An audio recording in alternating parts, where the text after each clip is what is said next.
আমার মনে হয়েছে মনে হয় অজরের আগে আর তিনি রুকুতে যাবেন না। দীর্ঘক্ষণ পরে তিনি রুকুতে গেলেন। এত লম্বা রুকু,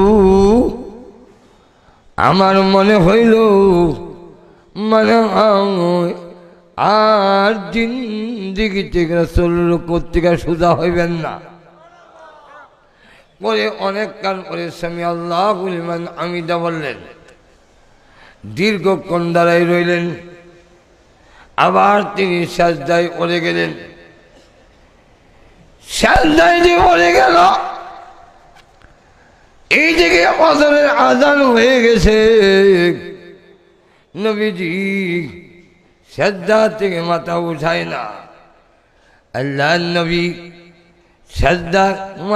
সাজদা থেকে মাথা উঠায় না। সাহাবীরা জামাতের জন্য অপেক্ষায় আছেন। নবীজি নামাজ পড়াবেন, আল্লাহ নবী ইমামতি করবেন। এই অপেক্ষায় সাহাবীরা বসে আছেন। শেষে সাহাবীরা বলে, আবু বকর, নবীজিকে একটু আপনি ডাক দেন, মনে হয় আল্লাহর নবীর আজকের ঘুম ছাড়েনি। আবু বকর সিদ্দিক বলেন, সাহাবীরা রে, প্রয়োজনে আমি একা নামাজ পড়ে চলে যাব, তথাপি রাহমাতুল লিল আলামিনকে ডাক দিব না। রসুলের ঘুম আমি ভাঙাতে পারবো না। রসুল যখন ঘুমায়, আল্লাহ ঘুম পাড়ায়, আমি দিলাম না।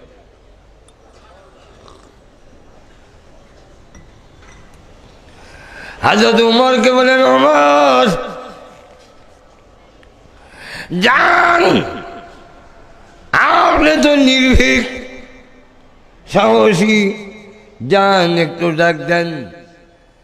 হযরত উমর বলেন, সাহস আছে ঠিক, কিন্তু কেন নাই, আমি পারবো না। সবাই মিলে কয়, বিলাল তুমি আযান দিছো, তুমি বলেছ আসসালাতু খায়রুম মিনান নাওম, তুমি যাও। বিলাল আল্লাহ ঠাডা এখন আমার উপরে পড়ছে। নবীজির রওজার হুজরা শরীফের পাশে আসা দোয়া করে আর বলে, আসসালাতু খায়রুম মিনান নাওম, আসসালাতু খায়রুম মিনান নাওম। ঘুম থেকে নামাজ এত দূরে, রসুল ঘুমে। হযরত বিলাল রাদিয়াল্লাহু আনহু আওয়াজ শুনে সাজদা থেকে মাথা উঠাইলেন। নামাজ শেষ করে হুজরা শরীফ থেকে বের হলেন।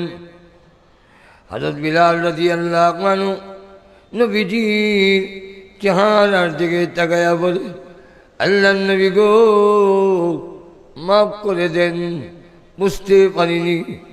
ও নবীজি, আমি বুঝি নাই, সাহাবাই কারাম বুঝতে পারিনি।